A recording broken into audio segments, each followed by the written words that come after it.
네, 오늘 우리가 같이 읽은 말씀은 요한복음 6장 60절로 65절 말씀이 되겠습니다.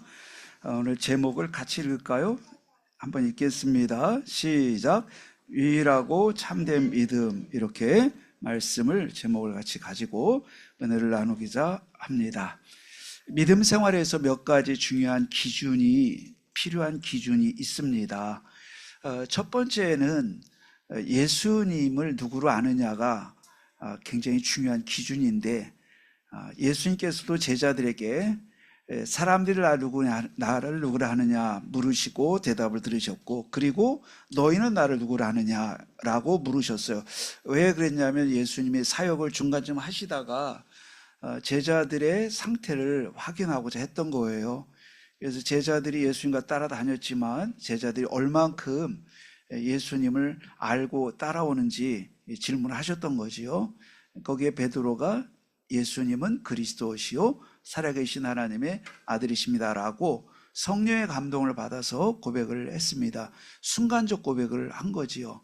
왜냐하면 이후에 그 고백을 하고 나서도 많이 흔들렸기 때문인데, 어쨌든 그런데 예수님께서는 너 뭐 이 고백하고 쓰러질 걸 내가 뻔히 아는데 너 그렇게 고백해도 소용없다 이렇게 하지 않고, 분명히 뒤에 엄청난 실수를 저지를 사람인데 바요나 시모나 네가 정말 복이 있다, 이것을 알게 아니는 혈육이 아니요 하늘에 계신 내 아버지시니라라고 했어요. 그러니까 우리가 어떻게 보면 답이 낮다라고 생각 들었다가도 넘어지는 게 사람일 수 있어요. 베드로를 그때 정확하고도 완전한 답을 한 거거든요. 근데 예수님이 신성을 가진 분이라고 생각해 볼 때 베드로의 실수할 것과 실패할 것을 다 알고 계셨다고 볼 수 있겠지요. 그런데도 예수님께서는 마치 앞으로 실수를 안 할 사람인 것처럼 파요나 시모나 네가 복이 있다, 이를 알게 하니는 혈육이 아니요 하늘에 계신 내 아버지시다.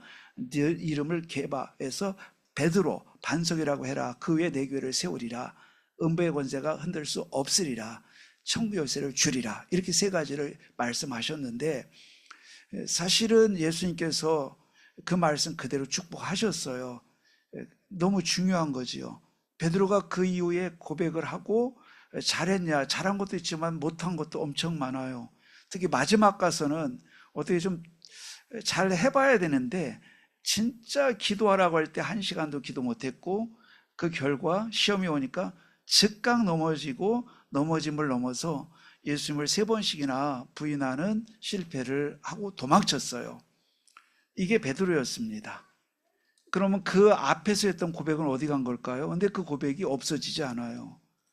예수는 그리스도시요 살아계신 하나님의 아들이십니다. 여러분과 제가 이렇게 하나님께서 오늘 은혜 주셔가지고 진짜 그렇구나 하고 깨닫는 순간이 와요. 뿌리 내려진 건 분명히 아니지만 순간적으로 하나님께서 주신 감동을 우리가 받을 수가 있고, 거기서 예수를 그리스도로 알 수 있는데, 어쨌든 그렇게라도 우리가 순간적이라도 예수는 그리스도구나 라고 우리가 한번 답을 내는 것은 너무 중요해요. 그럼 그 이후에 저절로 자동으로 되느냐? 그건 아니에요. 쓰러지고 자빠지고, 대부분 저를 포함해서 여러분 성도님들이 그럴 거예요. 저도 예수님은 그리스도라고 고백을 하고 인생에 진짜 답이 났다고 생각했지만, 이후에 여러 가지 문제와 어려움이 오니까 흔들려요. 그래서 구원받은 믿음이 흔들린다 이런 건 아닌데, 자꾸 예수 그리스도 모든 문제 해결자인데 현실이 안 그러니까, 거기서는 괴리가 있으니까 그런 점에서 흔들림이 오더라고요. 근데 이게 시간을 가면서 하나님이 은혜를 주시고 하면서 점점 말씀과 훈련 속에서, 하나님 응답 속에서 하나하나를 더 이해가고 또 뿌리 내려가도록 도우시는 걸 볼 수가 있었어요. 마치 어른이 되면, 뭐 25살 정도 되면 우리 두뇌가 성장을 멈추고 쇠퇴를 시작한다고 하잖아요. 영적으로는 어떨까요? 근데 우리 애기들은 벌써 이빨 하나가 막 나기 시작하고, 이빨 2개 나고, 어느 날 또 다 커가지고 이빨이 뽑기 시작하고, 아이들이 점점 이렇게 크는 게 보여요. 근데 얼마만큼 그럼 더 이상 성장하지 않지요. 네. 우리 근데 믿음도 예수는 그리스도로 삼고 나서, 여러분도 믿음도 어느 날 이가 자라듯이 여러분 속에 믿음이 자라고 있구나를 순간순간 느낄 때가 있어요. 저도 지금 이런 믿음을 갖고 여러분과 이렇게 만나고 있지만 그 믿음이 한꺼번에 생긴 건 아니에요. 어떤 계기를 통해서 하나가 들어오고 하나가 들어오고, 하나님 주권이라는 믿음도 처음부터 들어왔으면 좋겠는데 그걸 온통 그거 가지고 다 해석이 안 되더라고요. 문제가 오니까. 근데 어느 날 어느 계기에 하나의 주권이 마음속에 딱 오더라고요. 그래서 이빨 나듯이 하나 이빨을 나는구나처럼 하나하나 믿음이 생겨나고 성장하는 것을 느낄 수 있었어요. 근데 언제 성장하냐면 예수님을 그리스도로 믿고 순간적으로라도 그 답을 낸 사람은 성장할 수 있어요. 이게 우리의 시작이에요. 그래서 첫 번째로 중요한 거는 예수님이 우리 인생에 그리스도 되셔서 우리 인간의 근본 문제를 해결하셨다. 여기에 우리의 답을 내는 것이 너무 중요해요. 그러면 예수 그리스도는 십자가에서 다 이루셨다고 했어요. 예수님이 이 땅에 오신 이유는 우리의 문제를 해결하기 위해서요. 죄와 사단과 지옥의 문제를 해결하시기 위해서 오셨어요. 사람이 죄를 짓고 사람이 그 죄 아래 있지만 해결할 길이 없는 거예요. 왜냐하면 죄가, 내가 예를 들어서 이 물건 하나 내가 훔쳤다 하면 보이는 물건이고 이거를 진 대상이 보이는 누군가이기 때문에 보상하면 되지만, 우리가 진 죄는 영적인 거여서 하나님께 진 거예요. 그러니까 죄는 전부 하나님과 관련돼 있어요. 그러니까 우리가 볼 수 없고 만질 수 없고 느낄 수도 없어요. 그 하나님께 대해 모든 죄는 하나님을 손상하는 거예요. 하나님 명예를 떨어뜨리고 하나님의 거룩함을 깨치는 거고, 그래서 언제나 죄를 짓는 순간 큰 죄 작은 죄 할 것 없이 다 즉각적으로 하나님을 찔러요. 비유하자면. 그 장치가 그렇게 돼 있어요. 이 땅에 70억 인류가 살지만 죄 질 때마다 하나님을 찌르게 돼 있어요. 왜냐하면 다 하나님과 연결돼 있어요. 다 연결돼 있어요. 그래서 우리를 눈동자같이 지키기도 하시지만 우리의 죄도 하나님과 미세한 것까지 다 즉각적으로 보고되도록 연결돼 있거든요. 신학적으로 이거를 모든 죄는 큰 죄 작은 죄가 없다는 거예요. 어떤 죄 지면 지옥 가고 어떤 죄 지면 지옥 안 가고 그런 거 없어요. 다 죄는 하나님의 진노를 일으키는데, 자, 그래서 이 죄가 이런 물건을 하나 가져온 문제가 아니라 하나님께 대한 거예요. 그러다 보니까 이거를 우리는 하나님의 명예를 떨어뜨렸는데, 여러분, 옆집 순이 아빠한테 내가 순이네 집 유리창 하나 깼어. 그럼 해결하기 쉬워요. 김씨 아저씨 가서 저기 좀 고쳐주세요 하고 유리가게 가서 가면 돈 드리면 했는데, 대통령을 손상시켰다 생각해 보세요. 이재명 대통령을 여러분이 막 어떻게 손상을 시켰다 그러면요, 국가에서 달려들어요. 대통령 명예훼손 이래가지고 자리가 높을수록. 그러니까 그건 쉽지 않아요. 보통 옆집 아저씨하고 나 싸운 건 문제가 아니지만 대통령하고 내가 싸워보면 감옥 갈 수가 있어요. 높으니까. 하나님과 내가 문제된다는 게 해결책이 없어요. 이걸 영적 문제라고 해요. 그래서 하나님이 해결책을 내신 거예요, 직접. 그런데 하나님께서 이 해결책을 주시는데, 늘 말씀드리지만 하나님도 쓱싹하고 해결할 수 없어요. 너 죄 안 진 거로 해줄게, 이럴 수가 없어요. 하나님은요, 하나님은 스스로 속일 수 없기 때문에. 하나님은 저스티스, 정의로우신 분이에요. 그래서 하나님의 정의는 빈틈이 한 개도 없어서 정의, 공의는 공의대로 집행이 돼야 돼요. 했던 걸 안 했다고 하는 건 일치 없어요. 그러니까 죄의 삭은 사망이잖아요. 하나님을 떠나서 선악과를 먹고 인간이 떠났단 말이에요. 그래서 이건 죄값은 죽어야 되는데 100% 죽어야 돼요. 안 죽으면 안 돼요. 그런데 우리를 또한 사랑하시잖아요. 근데 하나님의 명예를 떨어뜨리고 하나님께 범죄한 것을 갚을 수 있는 능력이 우리에게 없어요. 죄 짓는 능력은 하늘과 땅을 움직일 수 있어도 해결할 능력은 1도 없는 게 사람이에요. 파괴하는 능력은 지구도 파괴할 수 있는 능력이 사람에게 있지만 한 생명도 못 살려요.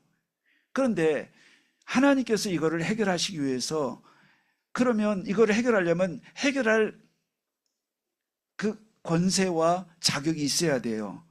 근데 하나님의 명예는 하나님 수준에서 해결해야 돼요. 그래서 하나님이 그 아들 성자를 이 땅에 보내시기로 하신 거예요. 근데 이 땅에 오시는데 신성을 가지신 성자는 하나님이잖아요. 인간이 아니고. 근데 인간의 문제를 해결하려고 하니까 해결을 위해서는 하나님이셔야 되고 담당을 하려면 인간이어야 돼요. 이 두 가지를 만들기 위해서 그 하나님이신 성자 예수님이 사람 몸으로 이 땅에 오셔서 사람이 되신 거예요. 요한복음 1장 14절에 말씀이 육신이 되어 나타나셨다. 독생자 영광이 가득했다고 했는데 신비예요. 하나님이 사람의 모습을 입으신 거예요. 이게 예수님이세요. 그래서 예수님은 특이해요. 성부, 성자, 성령이 계신데 성부도 눈에 안 보이고 성령도 눈에 안 보이는데 성자 예수님은 눈에 보이세요. 그래서 성령 하나님은 오직 신성만 갖고 계세요.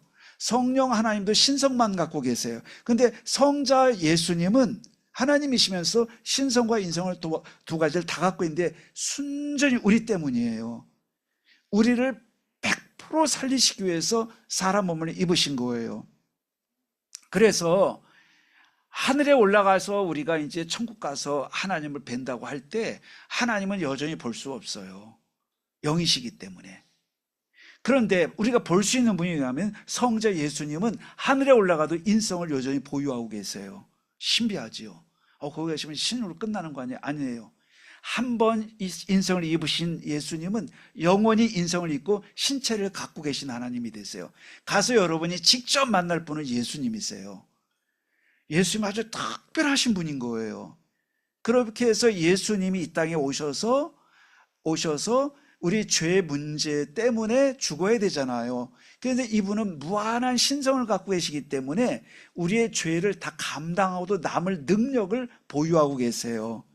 그래서 이 예수님이 아니면 해결이 안 되는 이유가 그거예요. 마음씨 좋은 사람 1000만 명이 와도 해결이 안 되고 철학자, 과학자 1억 명이 와도 해결이 안 되는 거는 하나님의 명예를 해결할 수 있는 건 인간의 능력이 없어요. 그래서 예수님이 사람 몸을 입고 이 땅에 오셔서 십자가에 피 흘리심으로 우리가 죽을 자리를 대신 들어가서 죽으신 거예요. 같이 할까요? 그리스도 안에서 나도 함께 죽은 것이다. 이렇게 하나님은 우리를 받아주기로 하신 거예요. 우리 죽은 적이 없는데 너희는 그리스도 안에서 죄값을 너희한테 묻지 않고 이미 그리스도 죽으실 때 너 순이 엄마, 철수 아빠 다 끝난 거로 예수 안에서 나는 정리했어. 그걸 은혜라고 해요. 우리는 한 것도 없는데. 그런데 이분이 우리를 대신 짊어지신 거는 인간이 되셔가지고 우리 인간의 잘못을 대신 담당하신 거고, 담당하시고 죽은 게 왜 우리 모든 구원받은 자를 구원한 능력이 있냐면 그분이 신성을 갖고 있기 때문에. 이게 담당하는 건 인성을 가졌기 때문에 담당하고 같이 되신 거고, 그 담당한 게 효력을 발생하는 것은 바로 그분이 신성을 가졌기 때문이에요. 그래서 따라 합시다. 예수님은 그리스도시다. 그래서 우리가 대단한 믿음이 필요한 게 아니고 이것을 발견하는 게 참 중요해요. 그런 원리구나. 그래서 예수님은 하나님 만나는 길 돼서 참 선지자 돼서 우리의 방황을 끝내셨고, 참 제사장 돼서 우리의 저주를 끝내셨고, 마귀를 멸하심으로 우리 운명을 끝내셔서 우리의 죄, 사탄, 지옥, 과거, 현재, 미래 문제를 십자가에 끝내신 분이구나. 내가 끝낸 게 아니에요. 그러니까 예수님이 끝낸 사실을 우리가 어떻게 하는 거죠? 받아들이는 것이 믿음이에요. 근데 우리는 무슨 생각에 많이 가득 찼냐면, 우리 누구나 그래요. 내가 갖고 있는 생각과 또 갖고 있는 능력과 경험한 것들이 우리를 지배해요. 그래서 우리 이런 얘기 많이 해요. 할 수 있다, 없다, 이런 건 늘 생각하고 살아요. 그리고 나는 된다, 안 된다, 이런 생각을 하는 거예요. 왜냐하면 내 능력을 아니까. 할 수 있는 거, 할 수 없는 것, 이게 평생 동안 왔다 갔다 하면서 굳어졌어요. 근데 그 사고가 있다 보니까 누군가 나를 대신에 다 끝냈다는 말을 쉽게 못 받아들여요. 그래서 아무도 주가 아니면, 성령이 아니면 예수님을 그리스도로 인정할 수 없다고까지 했어요. 왜냐하면 모든 건 내 노력하게 달려있지만 믿음은 노력하게 달려있지 않고 은혜에 달려있어요. 하나님이 은혜 주시면 한순간에 이것이 우리 속에 쑥 하고 들어와서 우리의 구원한 믿음이 생겨나는 거예요. 같이 할까요? 믿음은 들음에서 나고, 들음은 예수 그리스도의 말씀으로 말미암느니라. 로마서 10장 17절 말씀인데요. 우리가 그래서 방법이 그럼 목사님 뭡니까? 라고 하면 다른 거 없어요. 이렇게 여러분 예배 나오신 게 방법이고요. 말씀을 듣는 자리에 있다는 자체가 최고 축복인 거예요. 왜냐하면 그 속에 성령의 역사하니까요. 자, 그러면 우리가 이렇게 해서 바로 예수 그리스도로 인생의 모든 문제를 십자가에 끝내셨구나라는 답이 나면은 우리는 어떤 축복을 받은 거냐면, 여러분과 저는 그리스도 안에 있는 나라는 것을 봐야 돼. 항상 나는 그리스도 안에 있다. 모든 문제 끝내신 그리스도 안에 들어있다. 그러면 나에게 문제 없는 게 아니고 있지만 없는 것과 같다, 이거예요. 자, 비행기를 타면 고도 3만 피트까지 올라가요. 지상에서 미터로 10,000m 정도 올라가거든요. 10,000m 상공 올라가면 영하 55도 돼요. 여름에, 한여름 영하 55도. 근데 여러분과 저는 비행기 안에 타면 전혀 못 느껴요. 비행기 안에 기압을 조정해주고 온도를 조정하고 오염된 공기를 내보내고 신선한 공기를 집어넣어서 기압과 온도와 모든 것들을 다 쾌적하게 만들어요. 근데 우리는 바뀐 게 없어요. 내가 영하 55도 견디기 위해서 노력할 것도 없어요. 진짜 쉬운 예지만 내가 비행기 안에 있으면 완전히 딱 최적의 상태가 되는 거듯이, 그리스도 안에 있는 나는 바깥에 분명히 영하 55도 맞아요. 바깥에 기압이 달라가지고 막 고막이 터져야 되는데 안 터져요. 왜냐하면 기압 조절했고, 또 그 다음에는 온도 조절했고, 그 다음에 오염된 공기를 빼내니까 꽉 밀착된 공간에 수백 명이 들어있는데 전혀 공기가 나쁘지 않아요. 나빠야 되고 추워야 되고 얼어 죽어야 되고 또 기압차로 막 폭발돼야 되는데 어디 안에 있으니까? 비행기 안에 있기 때문이에요. 원리가 똑같이 그리스도 안에 있을 때 믿음이 그런 거예요. 내가 그러므로 비행기 안에 있다면 10,000m가 아니라 그 이상 올라가도 괜찮아요. 온도가 바뀐 것도 아니고 기압이 바뀐 것도 아니에요. 분명히 그 비행기 바깥에 바로 나가자마자 그런 거예요. 우리의 삶이 그래요. 더 중요한 게 뭐냐면, 그래서 내가 그리스도 안에 있는 게 내가 맞구나를 내가 본다면 여러분은 진짜 수지 맞은 거예요. 우리는 누구냐? 예수님을 믿고 영접한 분은 인정하든 안 하든 어디 있냐면 나는 그리스도 안에 있어요. 찬송가 있잖아요. 그래서 주 안에 있는 나에게 딴 것이 있으랴. 그게 할머니들 노래인 줄 알았더니 진짜 언약의 노래예요. 노래가 타령하듯이 좀 이렇게 리듬이 그렇긴 해도 수준 엄청 높은 노래예요. 주 안에 있는 나에게 딴 것이 있으랴. 옛날에 할머니들, 어른들이 그 노래를 부르면서 고달픈 삶을 살면서도 새벽 예배 갔다 오면서 그 찬송하면서 하루를 힘을 얻었던 걸 생각해 볼 때, 바로 이분들은 이렇게 자세히 보고 몰랐지만 그 언약 안에 산다는 게 뭔지를 알고 있는 거예요. 태산을 넘어 헝곡을 가도 빛 가운데로 걸어가면 찬송하잖아요.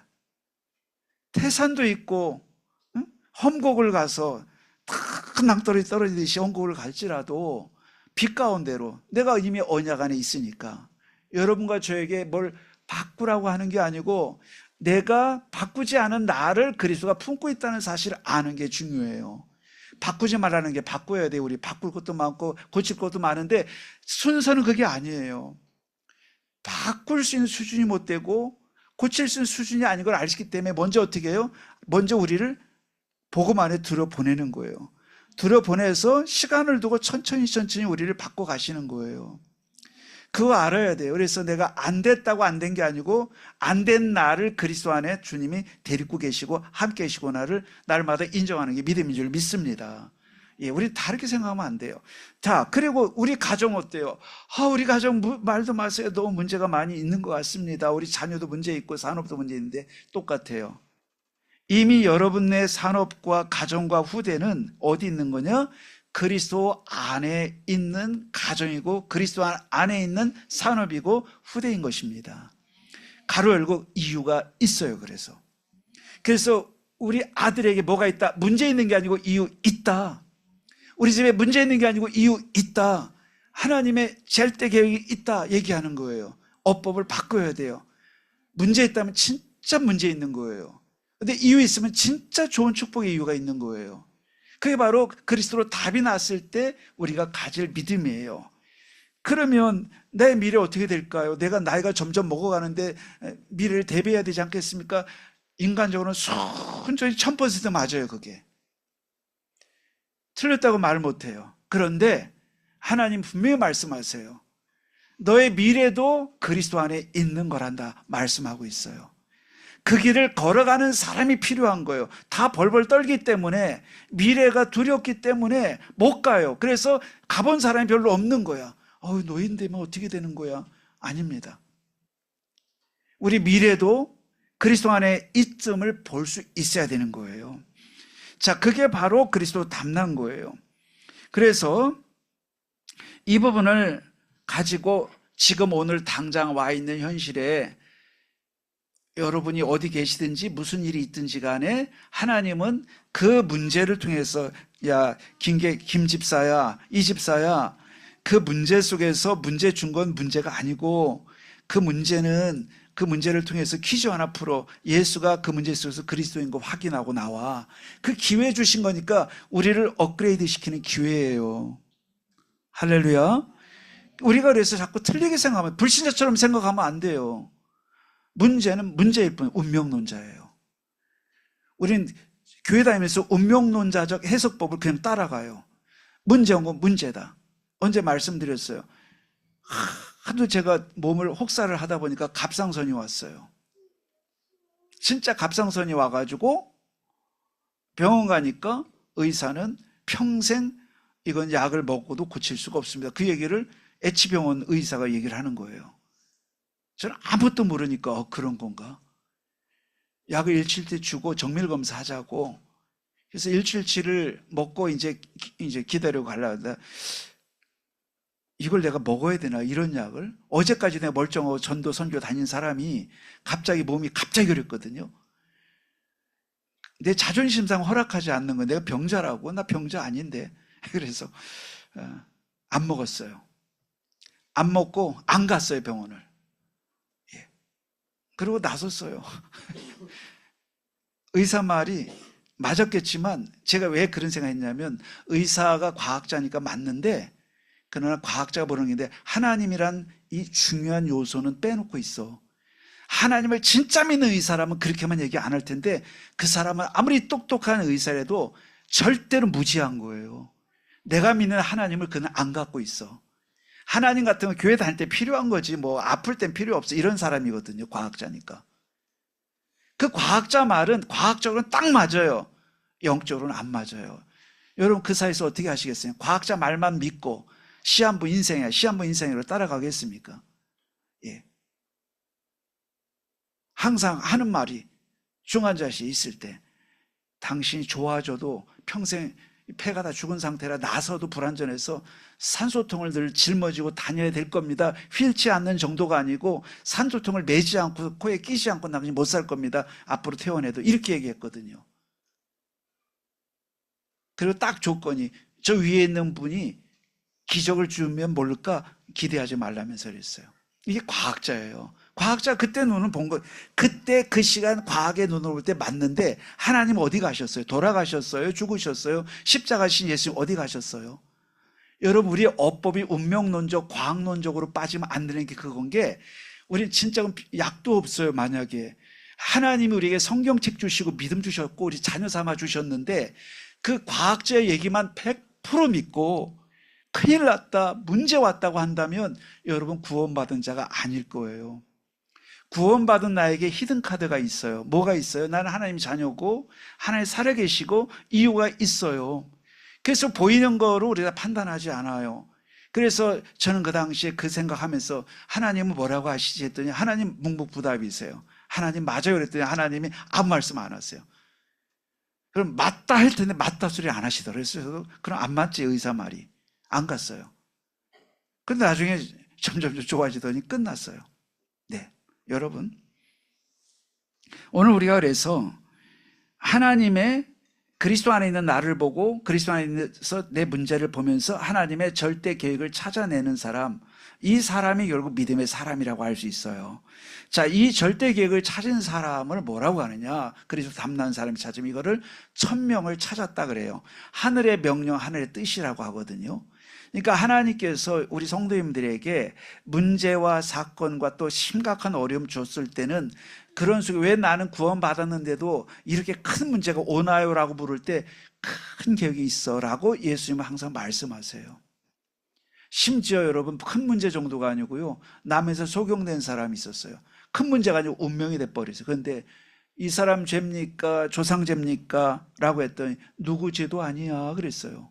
하나님이 이 사람에게서 큰일을 하시려고 하는 것뿐이야 라고 예수님의 해석을 뜯어 고쳐주셨어요. 여러분과 제가 오늘 뜯어 고쳐야 될 줄 믿습니다. 무엇을? 운명론적, 과학론적 해석을 뜯어 고쳐야 돼요. 그거를 뭐 멸시하고 무시하라는 뜻은 아니지만 우리가 하나님 믿노라 하면서 그렇게 생각하면 마귀가 좋아하겠죠. 하나님 슬퍼하시겠죠. 야, 너 그거 아닌데 나는 어디 있냐? 너 문제 있을 때 나라는 건 어디 있는 거냐?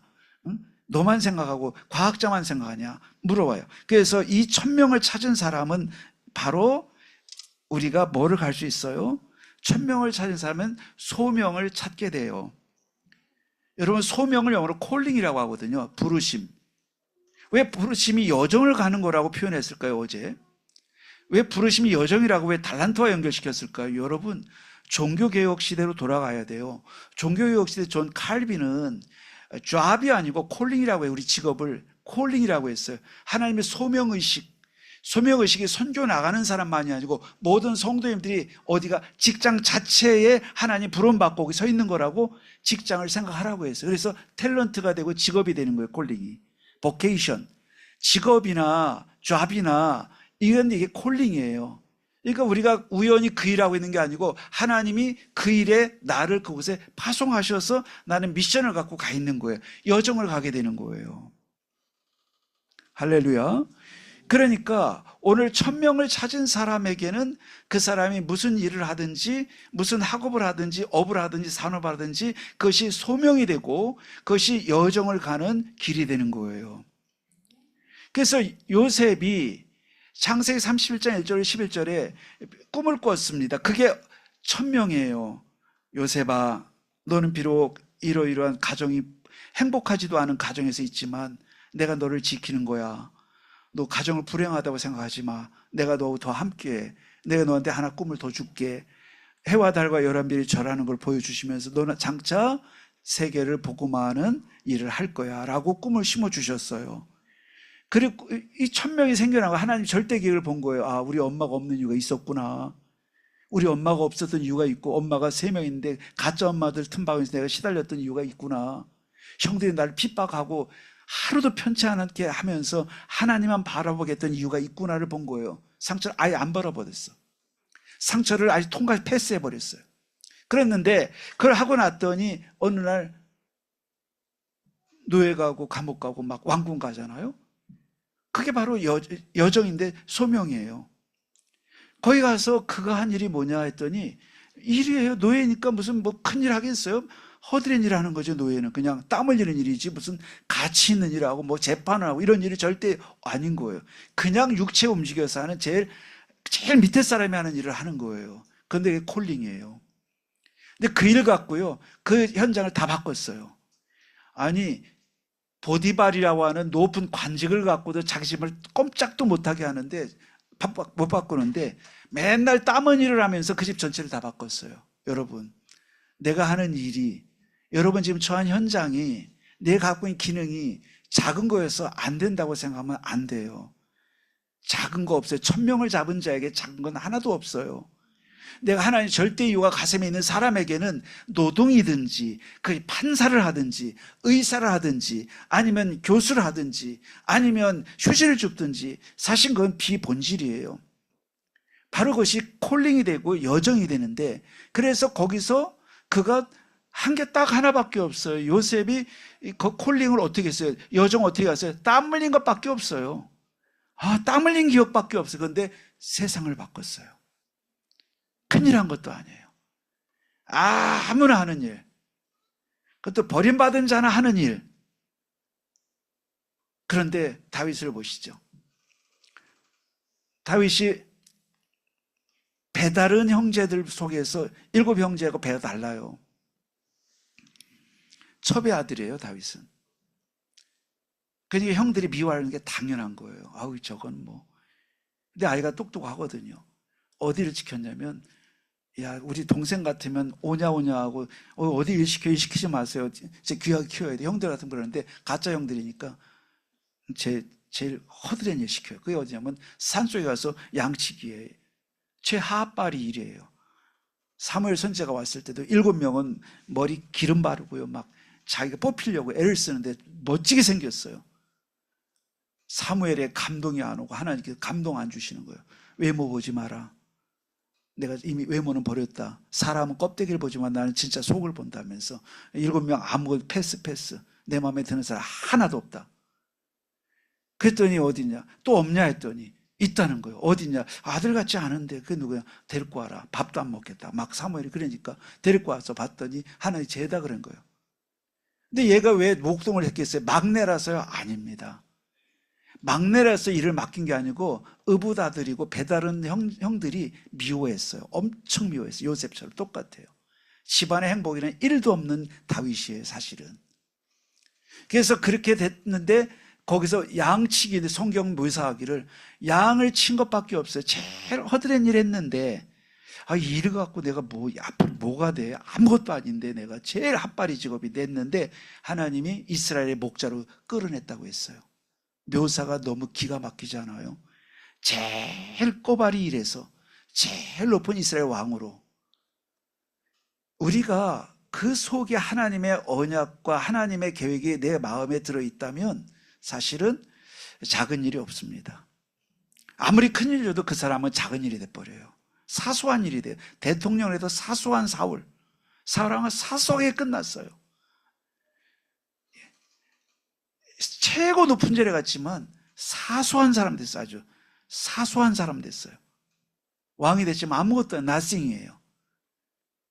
에브리싱에서 nothing으로 바뀌었고요. 다윗은 nothing에서 에브리싱 됐어요. 왜냐? 이 속에 있으니까요. 여러분과 제가 그리스도로 답이 난 사람 속에는 하나님 언약이 들어온 건데 이 언약을 갖고 모든 문제와 사건을 해석하기 시작할 때 우리 성도님들이 가시는 곳, 하시는 일, 또 처해 있는 문제 상황들이 뭐가 있다? 하나님의 절대 계획을 이루는 통로요, 축복의 현장이 되는 것입니다.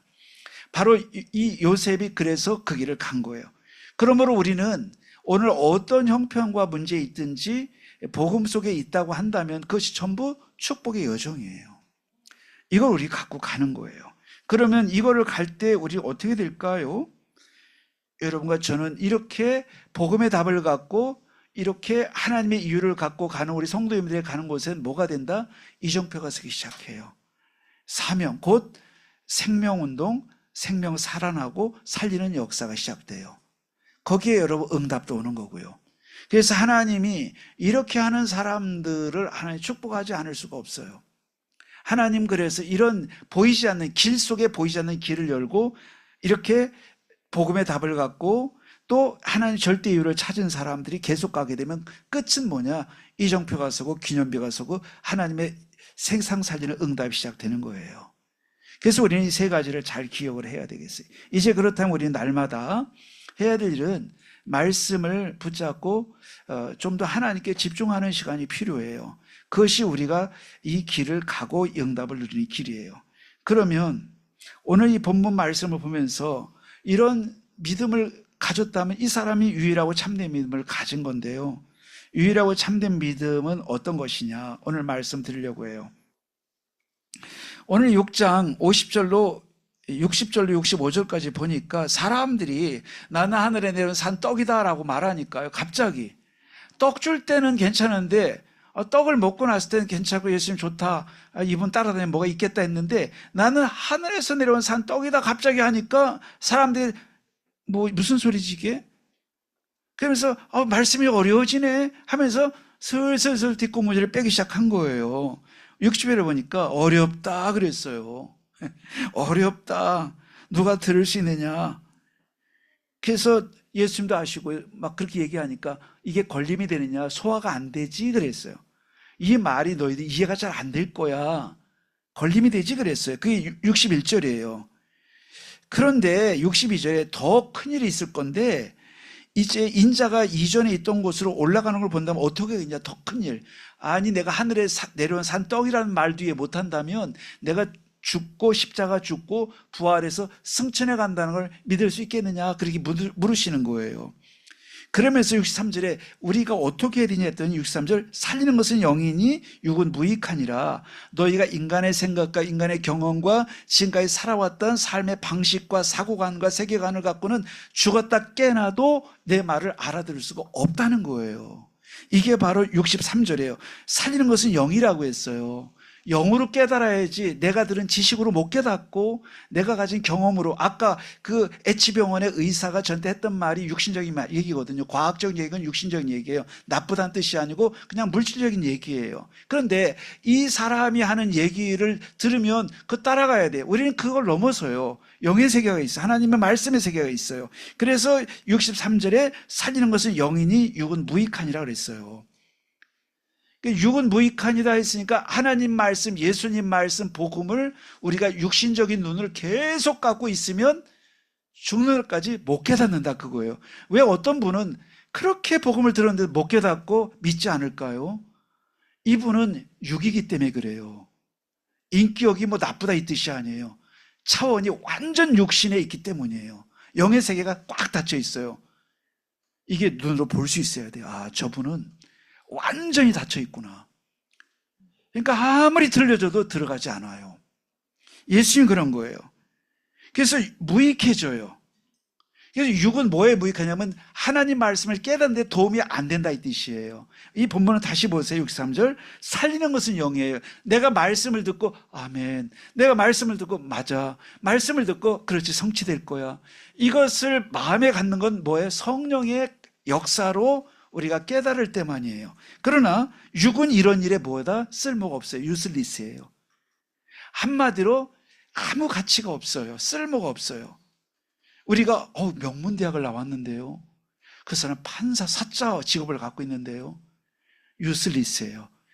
육은 무익하니라. 육 속에 가로 열고 사장, 하버드 대학교, 그 다음에 철학자, 의사, 노벨상 탄자 다 육입니다. 바로 우리는 이걸 알아야 돼요. 그래서 오늘 육은 무익하니라. 내가 너에게 있는 말은 뭐래요? 육신적으로는 절대 깨달을 수가 없어요. 그러면 오늘 여기 64절에 그러나 너희 중에 믿지 아니하는 자들이 있느니라 하시더니 이는 예수께서 믿지 아니하는 자들이 누구며 자기를 팔자가 누구인지 처음부터 아심이라 그랬어요. 가룟 유다겠죠? 가룟 유다를 알고 계신 거예요. 그러니까 말씀이 어렵다는 사람도 있고, 두 번째는 심지어 예수님의 팔자도 있는 거예요. 말씀 듣는 사람 속에. 65절 마지막에 그러므로 전에 너희에게 말하기를 내 아버지께서 오게 하여 주지 아니하시면 누구든지 내게로 올 수가 없다, 이거예요. 오늘 여기서 길이 보이지 않아요? 제목이 뭐냐면 유일하고 참된 믿음은 하나밖에 없어요. 그러면 오늘 세 가지를 말씀드리려고 해요. 유일하고 참된 믿음을 위해서 첫 번째 해야 될 일이 있어요.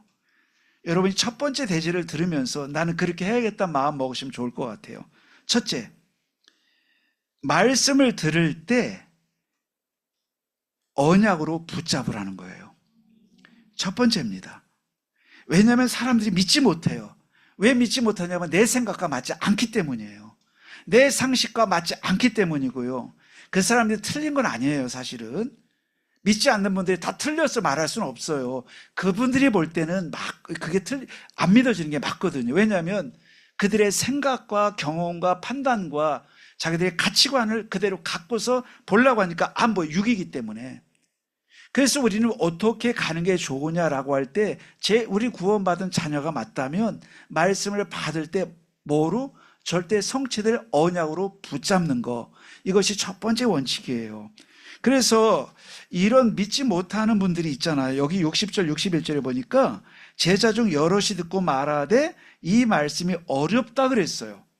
어려운 이유가 있었지요. 왜냐하면 그들의 생각을 안 내려놓으니까 어려워요. 생각을 그대로 갖고 있으니까요. 그래서 뭐가 필요하냐면 믿음 치유가 필요해요. 그래서 우리는 말씀을 언약으로 붙잡았는데 머리를 이해하게 되면 거기서 못 나가요. 믿음으로 붙잡을 때 우린 거기서 앞으로 나가게 돼요. 그래서 다른 것이 너무 가득 차 있고 지금까지 내가 배우고 경험하고 내가 고정관념으로 있는 거, 경험한 것들, 세상에 배운 것들이 우리를 하나님 말씀으로 나가지 못하게 꽉 붙잡고 있단 말이에요. 자, 그런데 여기 뭐라 했냐면 제자 중 여럿이 듣고 말했다고 한 거를 볼 때 대다수가 이런 상태예요. 대다수가 이랬던 거예요. 제자들이라고 하는데도 대다수가 어디에 붙잡혔냐면 이런 상태, 믿지 못하는 상태에 있던 거예요. 어렵다, 어렵다. 말씀이 너무 어렵다 했던 거예요. 자, 그러면 이 사람들이 이때 놓친 게 있는데 말씀을 놓친 것처럼 보이지만 인생을 놓친 거예요. 말씀을 놓치면 인생을 놓치는 거예요. 하나님의 계획 있는 인생을 놓치는 거와 똑같아요. 그래서 대다수 제자들이 말씀이 어렵다, 누가 이걸 들을 수 있겠느냐라고 했어요. 이 사람들을 잘 생각해 보시면은요, 이 사람들이 예수님을 따라왔던 이유가 뭐냐면 떡을 먹고 따라왔거든요. 표적을 봤어요. 야, 대단해. 예수 그리스도 저분 따라가니까 막 오병이어를 갖고 5천 명을 먹이는 엄청난 일을 한 거야. 뭔가 있을 것 같아. 표적을 보고 따라왔어요. 표적 때문에 따라왔지만 실제 말씀을 주니까 그건 못 넘어가는 거예요. 표적은 믿지만 말씀을 못 따라가는 거예요. 그러니까 우리가 복음이라는 것 말고 다른 것에 동기가 있으면 하나님을 따라갈 수가 없어요. 교회 생활이 내가 그리스도가 내게 모든 문제 해결이 돼야지, 그리스도가 내게 모든 문제 답이어서 내가 교회를 다니고 믿음 생활할 때 아무리 흔들어도 그 사람 흔들리지 않는데, 떡을 먹어 좋아, 교회 이번에 행사가 너무 멋졌어, 성탄절 행사가 봤더니 뭐 미국 캐대원이 막 유행한대요. 그래가지고 막 한국에 이 마귀 잡는 사냥꾼이라는 뜻 아니겠어요? K-팝. 이번 추수감사절 너무 멋졌어. 뭐 복음이고 뭐가 없어요. 그 사람들이요. 완전 세속화된 네피림 추수감사절이에요. 무슨 할로윈 귀신 막 축제하잖아요.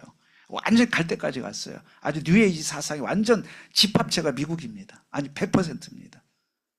볼 것도 들을 것도 없어요. 그것도 모르고 젊은 사람들이 복음 없으니 그럴 수밖에 없겠지만요.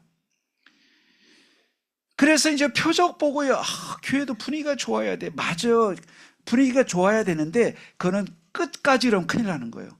처음엔 분위기 좋아야 되지만 분위기 때문이 아니고 복음 때문에 내가 그리스도를 따라가야 돼요. 우리 집도 그렇고 개인도 그래요. 근데 이 말씀이 들어가기 시작하니까 진짜 하나님의 생명의 떡을 주려고 하니까 이때부터는 어렵다면서 노 하는 거예요. 그래서 우리가 오직 복음 위에 다른 것이 들어간 것들이 치유돼야 돼요. 네. 그래서 61절 61절 걸림이 됐어요. 걸림돌이 돼가지고 이 사람들이 소화가 안 되니까 이해가, 받아들이기가 거북스럽고 거부감이 막 나는 거예요. 예. 그래서 예수님 말씀을 이제 드디어 받아들이지 못하고 거부하기 시작한 거거든요. 네. 그러면 어떻게 치유해야 될까요? 인간의 문제가 영적 문제라는 걸 이해해야 되고요. 인간 편에서는 해결책이 없다는 것도 이해를 해야 돼요. 그래서 이 해결책은 하나님이신 예수님이 말씀을 읽고 이 땅에 오셔서 우리 구원자가 됐다는 사실을 인정할 이유를 자꾸 들려주고 그 사실을 붙잡아야 돼요. 그리스도를 자꾸 들어야 돼요.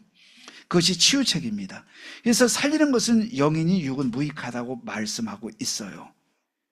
그래서 인간 상태를 성경은 뭐라고 하냐면 병든 상태고, 아무리 뛰어나도 죄인이고 아무리 성공해도 인간은 구원이 필요한 존재임을 우리가 인식하는 게 참 중요해요. 어떤 무신론자가 있다고 해서 캠프를 나갔는데 무신론자라고 저한테 미리 얘기했어요. 우리 권사님 집사님이.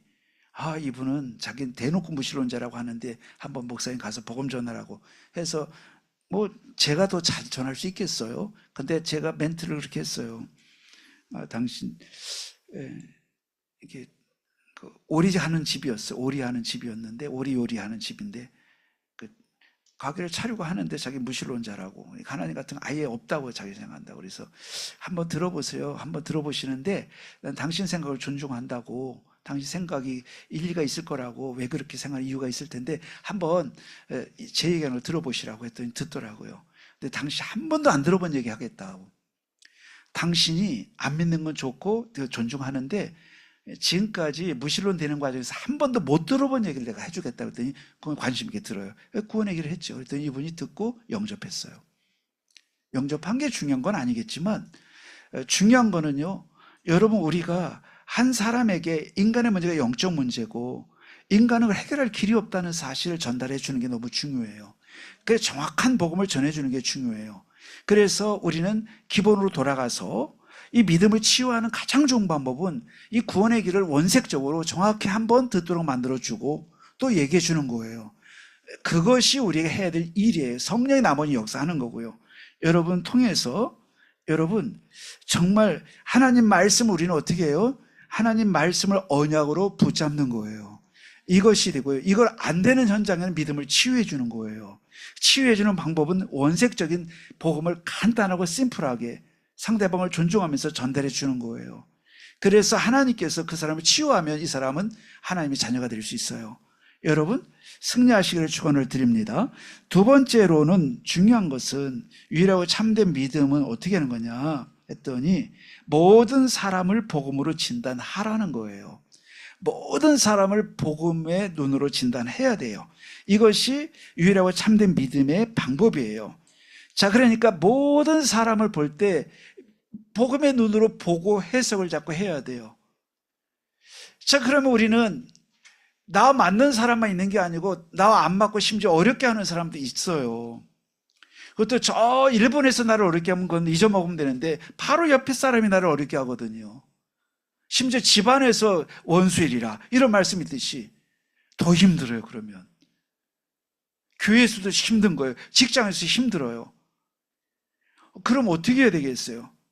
근데 이것 띄고 우리 차포 띄고 장기 든다는 말이 있듯이 이 사람 이래서 안 맞고 저 사람 저래서 안 맞고 이건 나하고 안 맞고 저 성격이 안 맞고 나하고 성향이 안 맞고 내 스타일이 아니야 스타일이 아니야. 예. 그럼 여러분 갈 데가 없어요. 이 사람도 이래서 맞고 저 사람도 맞고 자꾸 이쪽으로 가야 돼. 아니어도 가야 돼요. 이게 바로 유일하고 참된 믿음으로 승리하는 길인데 심지어 성경은 뭐라 하냐면 너희가 모욕을 받는 자가 복이 있다고 심지어 했어요. 내 이름 때문에 모욕을 받을 때 기뻐하라 하늘의 산이 큼이라 했는데 모욕을 받는 자, 수욕을 받는 자가 하나님이 정말 인정해 준다고 그랬어요. 수욕은요 못 참아요. 자존심이 땅에 떨어졌어. 난 도저히 참을 수 없어. 이게 우리들이거든요. 근데 하나님이 복음이라는 이름으로 자존심이 팍팍 상할 일을 괜찮아 하고 넘어간다면 여러분은요 최고 전도자예요. 우리 요즘 말씀했어요. 세상에 원수가 한 명도 없어야 돼요. 말이 쉽지 어떻게 원수가 한 명도 없을 수 있어요. 스타일도 아니고 내 스타일 안 맞고 너무 하는 짓이 밉고 말이 안 되고 그런데 어떻게 할 수 있어요? 다 포함해서 하나님 말씀한 거예요. 그래서 바로 오늘 여기 보니까요. 잘 보실까요? 이제 오늘 말씀에 60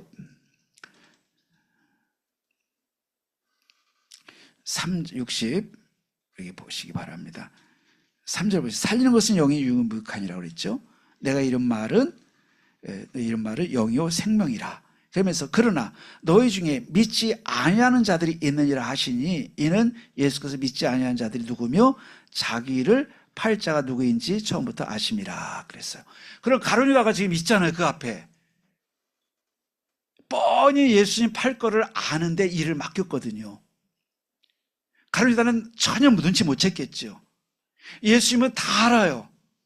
나를 반드시 배반하고 나를 아주 죽음에 넘길 배반자가 맞는데 재정부장 맡으시오 그랬어요.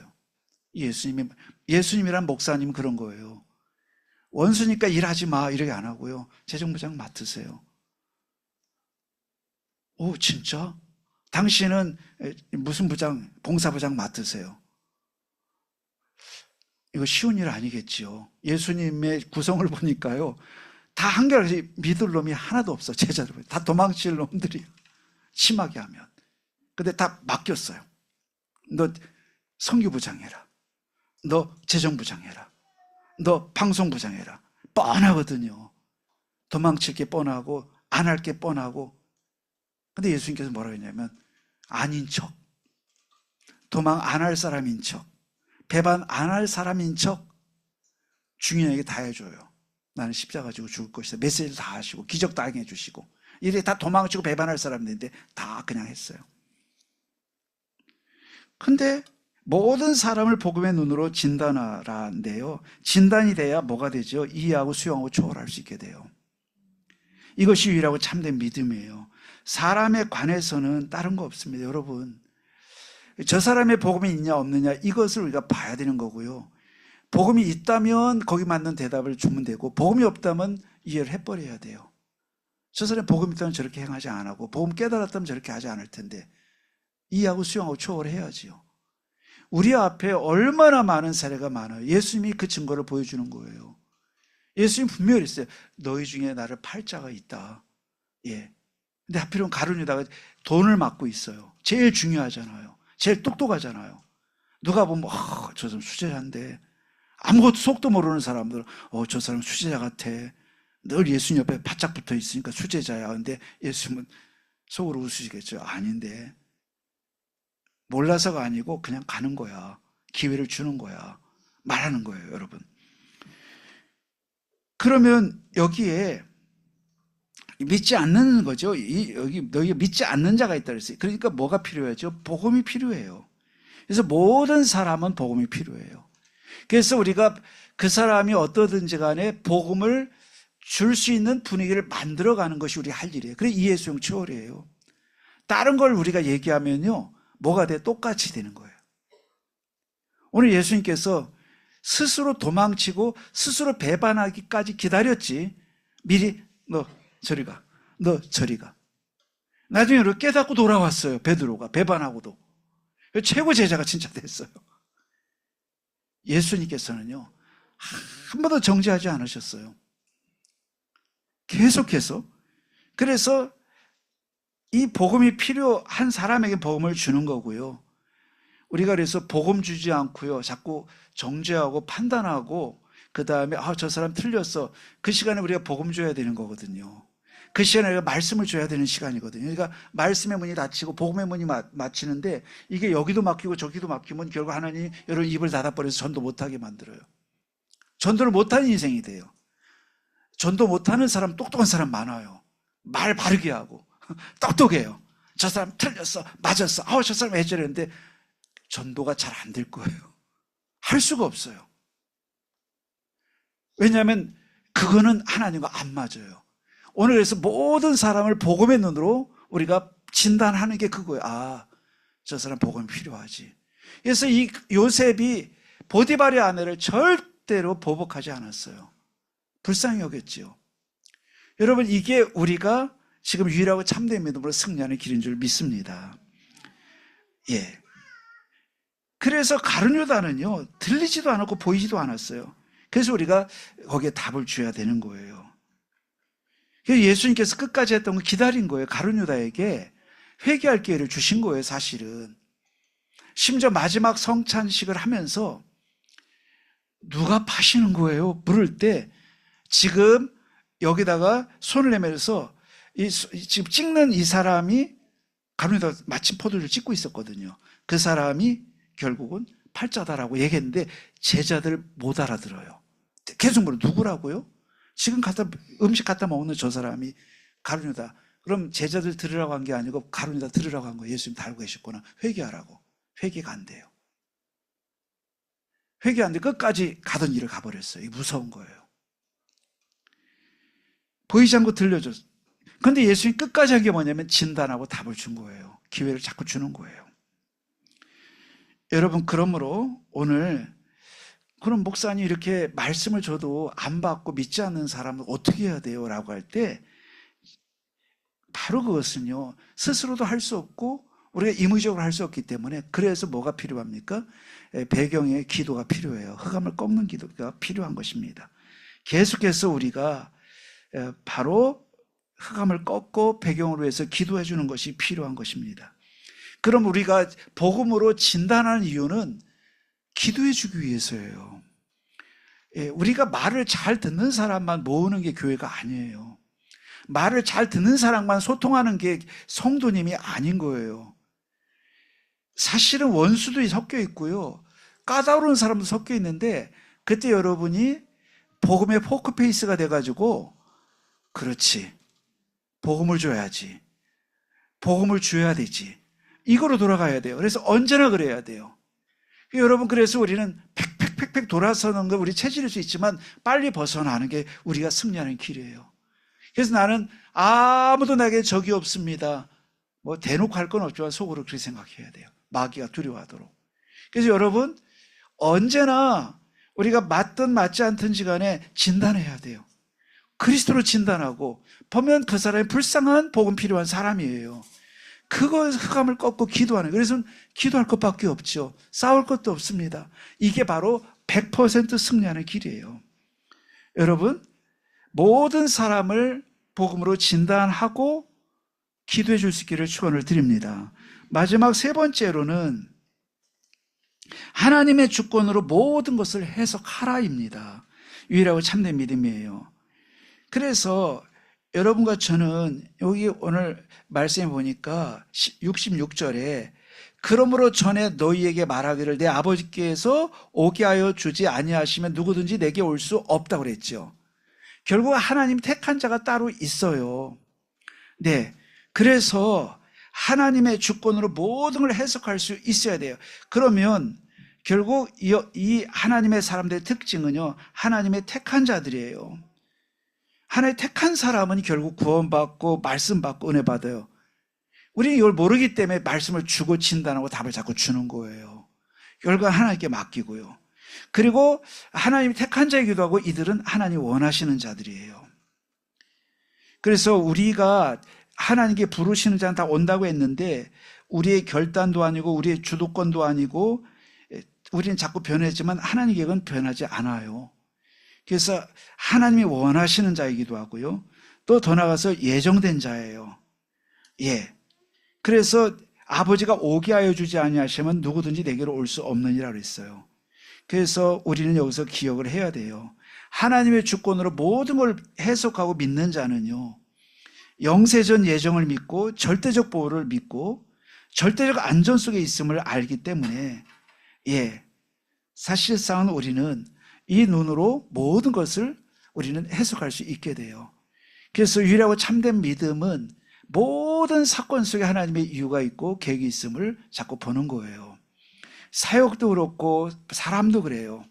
하나님 택한 자는 붙여지는 거예요. 택하지 않은 자는 우리가 어떻게 만들 수는 없어요. 그러나 그걸 알 수가 없기 때문에 우리는 택한 자라고 믿고 우리는 사역을 하고 말을 하고 사람을 대하는 거예요. 여러분, 오늘 우리는 모든 사건을 하나님의 주권으로 바라볼 때 여러분, 그것이 영적 거인이 되는 길이요, 237 5천을 살리는 길이 됩니다. 그 요셉이 잘했던 건 딱 한 가지인데 처음부터 끝까지 하나님의 주권을 처음부터 끝까지 모든 사건, 모든 사람, 모든 문제, 모든 상황에 적용을 했어요.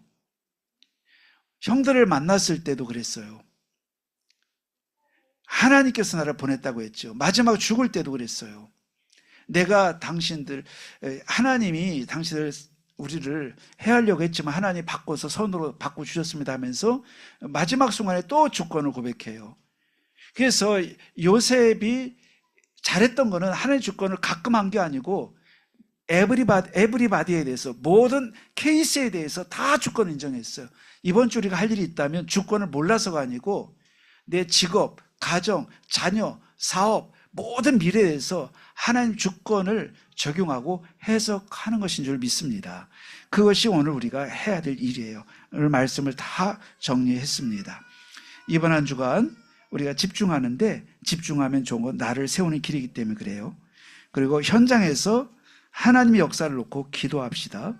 그리고 여러분 하시는 일에 하나님이 응답을 주실 거예요. 그래서 이 유일하고 참된 믿음을 가진 자의 업을 축복하실 거예요. 축복하지 않을 수가 없으세요. 이 한 주간 여러분 가시는 길이 계속적인 하나님의 역사가 되기를 주의 이름으로 축원을 드립니다. 하나님께 감사드립니다. 모든 말씀을 언약으로 붙잡는 믿음을 주시옵소서. 모든 사람을 복음의 눈으로 진단하고 이해 수용 초월하게 하여 주옵소서. 또 모든 사건, 모든 문제를 이제는 빠짐없이 하나님의 주권으로 해석함으로 237 5천 정도 살리는 대열에 우뚝 서게 하여 주옵소서. 예수 그리스도 이름으로 기도하옵나이다. 아멘.